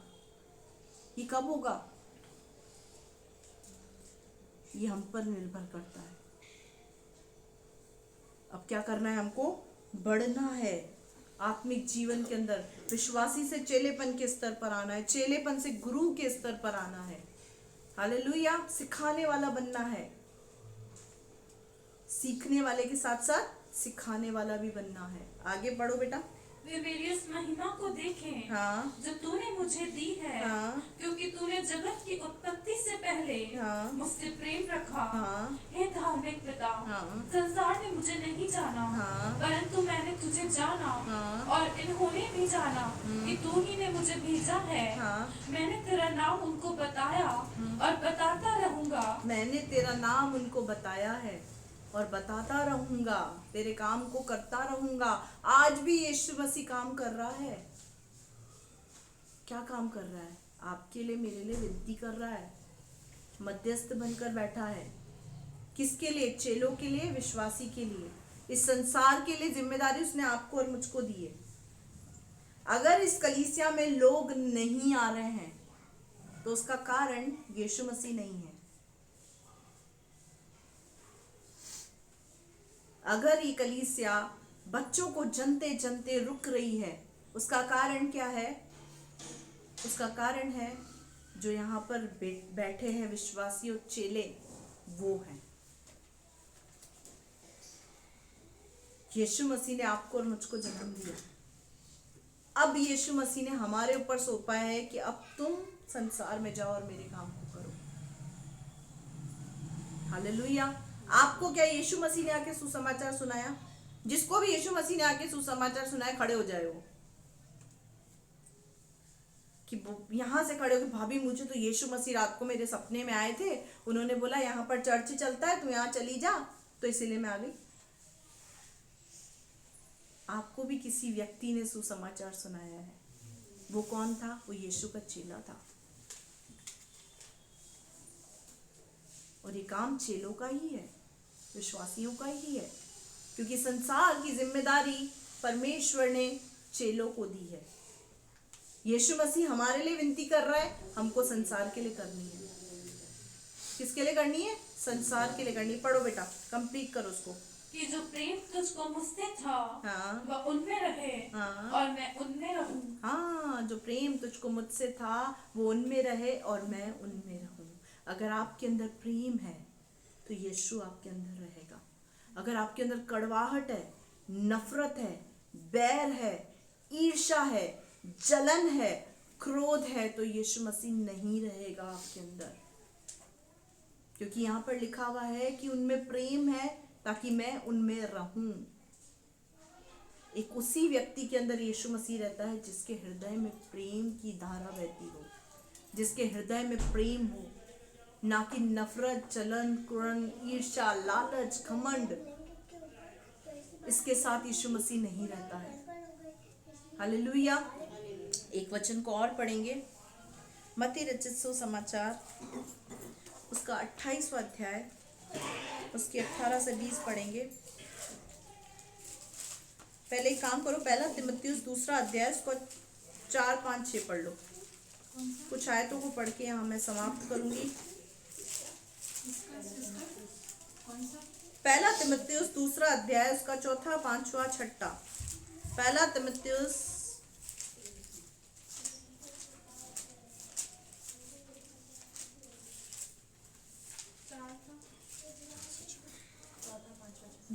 2 का 4, 5, 6। जो ये चाहता है कि सब मनुष्य का उद्धार हो, हाँ, और वे सत्य परमेश्वर क्या चाहता है? सबसे पहले हमको ये जानना है, जो चेले और विश्वासी, परमेश्वर क्या चाहता है? सब मनुष्य का उद्धार हो, यानी हर एक व्यक्ति सत्य को जाने। जिम्मेदारी किसके कांधे पर है? चेलों के कांधे पर, आप लोगों के कांधे पर। चेले और विश्वासी जो भी बैठे उनके कांधे पर ये जिम्मेदारी है। परमेश्वर क्या चाहता है? सबका उद्धार हो। अब इस जिम्मेदारी को, परमेश्वर की इच्छा को, परमेश्वर की चाहत को पूरी करने की जिम्मेदारी आपके कांधे पर है। उसको कैसे पूरा करना है वो आपको देखना है। क्या चाहता है परमेश्वर? सबका उद्धार हो, और आगे और वे सत्य को भली भांति पहचाने, और सत्य को भली भांति पहचाने, क्योंकि परमेश्वर एक ही है। क्योंकि परमेश्वर एक ही है। परमेश्वर क्या है? एक ही है, अनेक नहीं है। आगे, और परमेश्वर और मनुष्य के बीच में भी एक ही बिचवाई है। हाँ, अब लोग बोलते हैं कि परमेश्वर तो एक है, उसके रूप अनेक हैं। हमारा परमेश्वर रावण है जो 10 मुंह लेके घूमेगा? हमारा परमेश्वर रावण है क्या? 10 मुंह लेके घूमेगा? परमेश्वर एक ही है, उसका रूप भी एक ही है। मैंने अक्सर लोगों से कहते सुना है कि परमेश्वर तो एक है, उसके रूप अनेक है जो जगह जगह बैठे हुए हैं। परमेश्वर एक ही है। जिसने आपको एक मुंह दिया है, उसने खुद का भी एक ही मुंह रखा है। बाइबल में लिखा हुआ है, उसने आपको अपने स्वरूप, अपनी समानता में बनाया है। आप रात को सोते हैं, सुबह उठते हैं, ऐसा दिखता है 10 चेहरे आसपास? कुछ ऐसा किसी को फीलिंग हुआ? सुबह उठ के दिख रहा है कि आज मुझे लग रहा है मेरे 2 चेहरे एक्स्ट्रा आ गए। एक ही मुंह है। तो जैसा उसने आपको बनाया वैसा वो खुद है। इसके अंदर, बाइबल के अंदर प्रूफ है कि उसने आपको अपने स्वरूप, अपनी समानता के अंदर बनाया है। यानी जैसा वो है वैसे ही आप है। तो अपने आप को देख के अंदाजा लगा ले कि जैसे मैं एक हूँ, मेरा रूप भी एक है, वैसे ही परमेश्वर भी एक ही है, उसका रूप भी एक ही है, अनेक वाला नहीं है। वो अनेक किसकी लॉलीपॉप है? वो शैतान की लॉलीपॉप है, ताकि अनेक बोल बोलकर वो अनेक स्थानों पर आपको भटका सके। परमेश्वर एक है, उसका रूप भी एक है, और हमारे और परमेश्वर के बीच में बिचवाई, मीडिएटर, मध्यस्थ एक ही है। वो मध्यस्थ है प्रभु यीशु मसीह। हालेलुया। यहाँ लिखा हुआ है बिचवाई है, अर्थात मसीह यीशु जो मनुष्य है। जब वो मनुष्य रूप में होकर भी हमारे लिए मध्यस्थता कर सकता था, तो आज हम मनुष्य रूप में होकर इस संसार के लिए मध्यस्थ बनकर खड़े नहीं हो सकते? हो सकते हैं। अंदर वो चाहत रखे। हालेलुया। आगे, जिसने अपने आप को सबके छुटकारे के दाम में दे दिया, जिसने अपने आप को सबके छुटकारे के दाम में दे दिया, और उसकी गवाही ठीक समय पर दी गई, और उसकी गवाही ठीक समय पर दी गई। ये हो गया। अब पढ़ेंगे अय्यूब 9 का 33।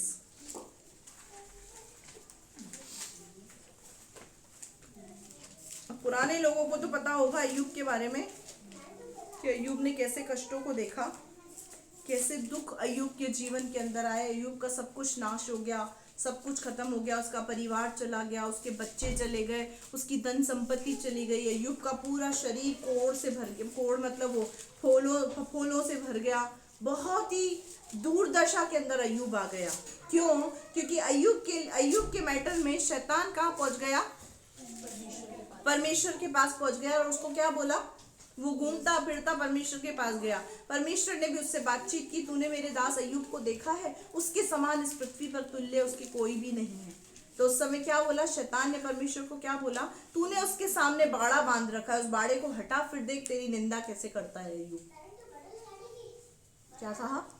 फिर देख तेरी निंदा वो कैसे करता है अय्यूब। तो क्या किया? परमेश्वर ने उसको बोला चल ठीक है, तो उसकी परीक्षा लेना चाहता है, जा उसकी परीक्षा ले। वो फिर भी अपनी खराई पर खड़ा रहेगा। उसकी परीक्षा लेने के चक्कर में शैतान ने उसका सब कुछ तहस नहस कर दिया। सब कुछ। जब सब कुछ उसका तहस नहस हो गया, परमेश्वर ने उसकी खराई को देखकर जो कुछ उसका चला गया था दुगना करके उसको लौटाया। लेकिन उस दुख की घड़ी में, उस परीक्षा में जाने की वजह पता है क्या थी? क्या थी? ये पढ़ो 9:33। हम दोनों के बीच कोई बिछुआई नहीं है। हम दोनों के बीच कोई बिछुआई नहीं है, कोई मध्यस्थ नहीं है आगे। जो हम दोनों पर अपना हाथ रखे, जो हम दोनों पर अपना हाथ रखे आगे, वह अपना सोटा मुझ पर से दूर करे। अब यहाँ पे क्या बोल रहा है अय्यूब पता है? मेरे और परमेश्वर के बीच में कोई मीडिएटर नहीं है जो मेरे लिए पिता से विनती करे कि पिता तू शैतान को अलाउ मत कर। समझ पा रहे हैं? बहुत गहरी बात बता रही हूं मैं यहां से। अय्यूब के जीवन पे जो कष्ट आया था, कई बार हम बोलते हैं कि अय्यूब जैसी परीक्षा हो रही है मेरी सिस्टर। अय्यूब की परीक्षा को आप सोच भी नहीं सकते, जो परीक्षा उसके जीवन से उसने दी है। अय्यूब की परीक्षा तो उस समय हुई है। आज ऐसी परीक्षा में कोई विश्वासी नहीं जाता है। घर बार चला जाए, सब कुछ खत्म हो जाए, मकान चला जाए, संपत्ति चली जाए, शरीर बीमारियों से फोड़ों से भर जाए। एक विश्वासी की आज ऐसी परीक्षा नहीं होती है। ये बहुत आसान होता है कहना अय्यूब की परीक्षा मेरे जीवन में आ गई है। अय्यूब की परीक्षा बहुत दर्दनाक परीक्षा थी।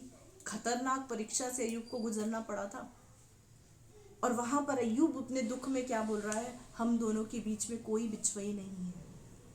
अगर होता, यीशु मसीह उस समय होता बिछुआई बनकर, यीशु मसीह इस पृथ्वी पर जब आया उसने मध्यस्थ तब वो बना। यीशु मसीह जब इस पृथ्वी पर आया मनुष्य रूप में तब वो बिछुआई बना, तब वो मध्यस्थ बना। क्यों? क्योंकि उसने क्रूस की मृत्यु को सहन करके अपने ऊपर एक अधिकार रख लिया कि ये लोग मेरे हैं। उस समय बिचवई नहीं था, मध्यस्थ नहीं था, तो अय्यूब को एक भारी परीक्षा से गुजरना पड़ा। आज आप अगर परीक्षाओं से बचे हुए हैं, परमेश्वर की क्रोध से बचे हुए हैं, उसका कारण है प्रभु यीशु मसीह। तुरंत हमको गलती की सजा नहीं मिलती, उसका कारण है प्रभु यीशु मसीह, क्योंकि वो अनुग्रह के सिंहासन पर बैठकर हमारे ऊपर अनुग्रह कर रहा है। वो टाइम पीरियड खत्म हो जाए इससे पहले ही हम अपने जीवन को बदल लें। यहाँ पर अय्यूब क्या बोल रहा है? हम दोनों के बीच में कोई बिचवई नहीं है जो बीच में हस्तक्षेप करे, हाथ रखे। आज पिता के निर्णय को यीशु मसीह बदल देता है। विनती करता है कि नहीं पिता, 1 साल की मोहलत और दे दे, 2 साल की मोहलत और दे दे। अगर उसके बाद फले तो ठीक है, नहीं तो तू उसको काट देना। उस बिचवई की वैल्यू समझें, उस मध्यस्थ की वैल्यू को समझें। अब यहाँ क्या बोल रहा है अय्यूब? वह अपना सोटा मुझ पर से दूर करे और उसकी भय देने वाली बातें मुझे न घबराएं। क्या लिखा है? सोटा कौन? परमेश्वर। अगर कोई बिचवई होता तो परमेश्वर अपना सोटा मुझसे दूर रखता और भय देने वाली बातें मेरे करीब ना आती। उस समय मीडिएटर नहीं था। आप बहुत भाग्यशाली हैं कि आपके और परमेश्वर के बीच में एक मीडिएटर खड़ा हो गया है, वो है यीशु मसीह। हम पुराने नियम के लोग नहीं हैं, हम पुराने नियम के लोग नहीं, हम नए नियम के लोग हैं। और नए नियम के अंदर पवित्र आत्मा के युग वाले लोग हैं, जो पवित्र आत्मा सहायक बन के हमारी मदद करता है। आगे बेटा तब मैं उससे निडर होकर कुछ कह सकूंगा, क्योंकि मैं अपनी दृष्टि में ऐसा नहीं हूँ। हालेलुया। अब यहाँ पर क्या लिखा हुआ है? यहाँ पर साफ साफ हमने देखा कि अय्यूब के समय में कोई भी मीडिएटर नहीं था। अय्यूब को एक भयानक परीक्षा से गुजरना पड़ा। आज हम ऐसी परीक्षा में नहीं पड़ते, इसका कारण यीशु मसीह है, मध्यस्थ है हमारा प्रभु यीशु मसीह। और आज वो आपसे क्या चाहता है, हम पढ़ेंगे मत्ती 28 का 18 से 20। यीशु ने उनके पास आकर कहा, हाँ। स्वर्ग और पृथ्वी का सारा अधिकार मुझे दिया गया है। हाँ। इसीलिए तुम जाओ, सब जातियों के लोगों को चेला बनाओ और उन्हें पिता और पुत्र और पवित्र आत्मा के नाम से बपतिस्मा दो और उन्हें सब बातें जो मैंने तुम्हें आज्ञा दी है मानना सिखाओ, और देखो मैं जगत के अंत तक सदा तुम्हारे संग हूँ। हालेलुया। यहाँ क्या लिखा हुआ? यीशु मसीह ने क्या कहा? यीशु ने उनके पास आकर कहा, स्वर्ग और पृथ्वी का सारा अधिकार मुझे दिया गया है, इसीलिए तुम जाओ। तुम जाओ में थोड़ी तकलीफ है, उठना पड़ेगा, कंफर्ट जोन से निकलना पड़ेगा, अपनी दुकान छोड़नी पड़ेगी, अपनी जॉब छोड़नी पड़ेगी थोड़े समय के लिए, परमानेंट नहीं, मतलब कुछ घंटे के लिए। दर्द उठाना पड़ेगा। तुम जाओ का मतलब है बैठे बैठे प्रभु आज एक व्यक्ति भेज दे जिसको मैं सुसमाचार सुना लूं। घर बैठे ही कोई आ जाए जिसको मैं सुसमाचार सुनाऊं। क्या लिखा हुआ है? इसीलिए तुम जाओ, अपने कंफर्ट जोन को छोड़ो, अपनी ब्लैंकेट को छोड़ो, उठो, निकलो, जाओ। और क्या करना है? जाने के बाद सब जातियों के लोगों को चेला बनाओ, यीशु का चेला बनाओ, यीशु के बारे में बताओ, परमेश्वर के बारे में बताओ, सत्य के बारे में बताओ, और उन्हें पिता पुत्र पवित्र आत्मा के नाम से बपतिस्मा दो, और उन्हें सब बातें जो मैंने तुम्हें आज्ञा दी है मानना सिखाओ। देखो मैं जगत के अंत तक सदा तुम्हारे संग हूँ। ये प्रॉमिस है यीशु मसीह का कि मैं जगत के अंत तक सदा तुम्हारे साथ हूँ। तुम्हें किसी चीज की चिंता करने की जरूरत नहीं है। तुम तुम्हारी जिम्मेदारियों को निभाते चलो। परिवार की जिम्मेदारी के साथ साथ हमारे कांधे पर एक और जिम्मेदारी है, उसको कौन पूरा करेगा? उसको कौन पूरा करेगा? कई बार हम जब किसी कलीसिया के अंदर देखते हैं या कहीं पर देखते हैं तो अक्सर हमको ऐसा लगता है कि इस चर्च में तो बहुत लोग आते हैं, यहाँ तो बहुत लोग आते हैं, यहाँ पर तो भीड़ गिरती है, यहाँ पर तो ऐसा होता है, यहाँ पर तो वैसा होता है। उसका जिम्मेदार कौन है? उसका जिम्मेदार है वहां पर कार्य करने वाले चेले और विश्वासी। उस कलीसिया के अंदर अगर जिस कलीसिया की भीड़ को हम देखते हैं ना, तो उस कलीसिया के अंदर काम करने वाले लोग होते हैं, सुसमाचार सुनाने वाले लोग होते हैं। आज हम नहीं सुना रहे, इसीलिए हम इतने ही लोग हैं। कलीसिया की ग्रोथ डिपेंड करती है कलीसिया के विश्वासियों और चेलों के ऊपर। कलीसिया की ग्रोथ उन पर ही डिपेंड करती है। हम अक्सर सोचते हैं कि हम सुनाते तो हैं, हम करते तो हैं, लोग आते नहीं है, एक को सुनाया वो नहीं आया तो हम निराश होकर बैठ जाते हैं। निराश होने की जरूरत नहीं है, आप अपने कार्य को करते जाएं। मेरे प्रियो, मैं आपको यहाँ से गवाही देना चाहती हूँ, समय नहीं है लेकिन शॉर्ट में उसको दूंगी। किसी बहन ने जब मुझे सुसमाचार सुनाया, मैंने बहुत आनाकानी करी, मैंने आपको पहले बताया था।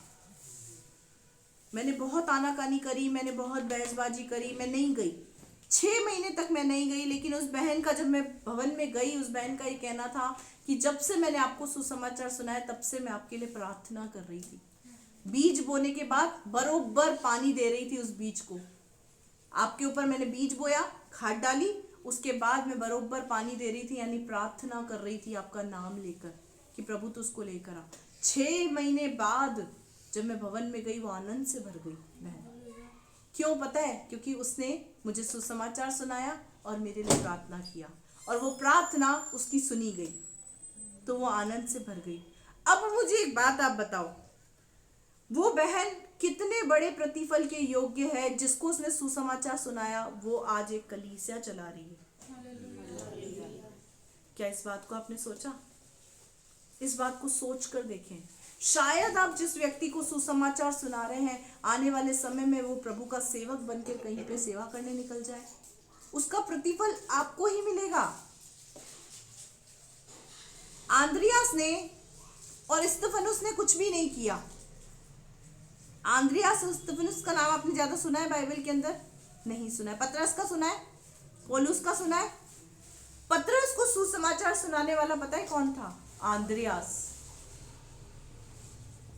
पतरस को सुसमाचार सुनाने वाला, जिसने 3000 की कलीसिया को हिलाकर रख दिया।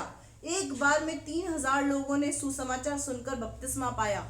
3000 लोगों पर पवित्र आत्मा उतरा। वो कौन था? वो पतरस था। लेकिन उसको सुसमाचार सुनाने वाला कौन था? आंद्रियास। तो जो पतरस को लेकर आया ना, उसका प्रतिफल किसको मिला? आंद्रियास को। क्या छोटा प्रतिफल है?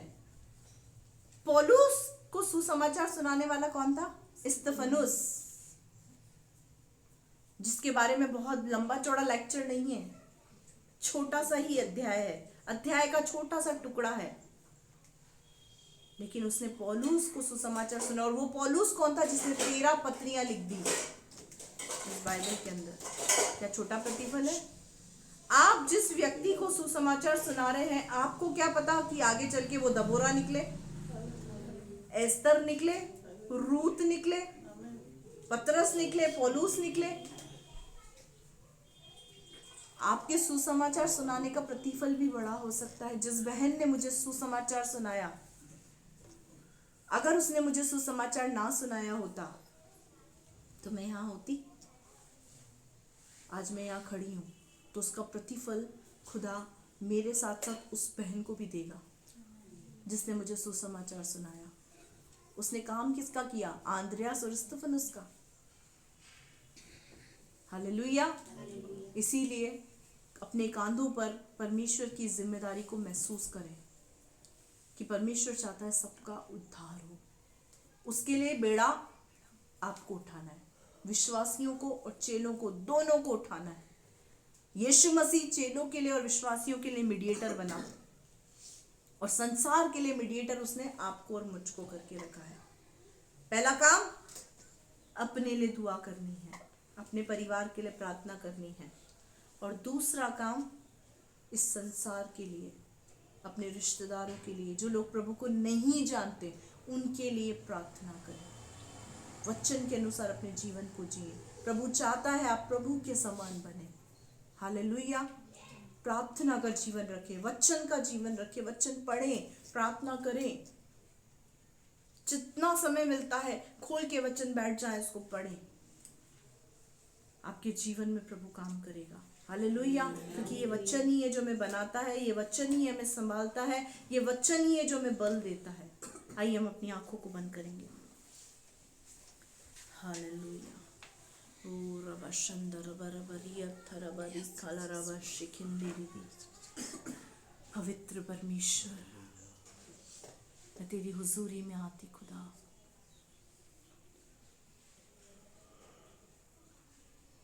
मैं तुझसे विनती करती प्रभु,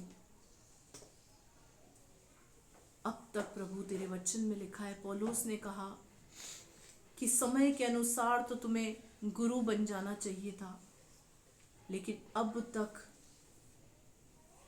तुम दूध ही पी रहे हो। मैं अन्न खिलाना चाहता था, लेकिन तुमने अभी तक दूध की लालसा ही नहीं छोड़ी।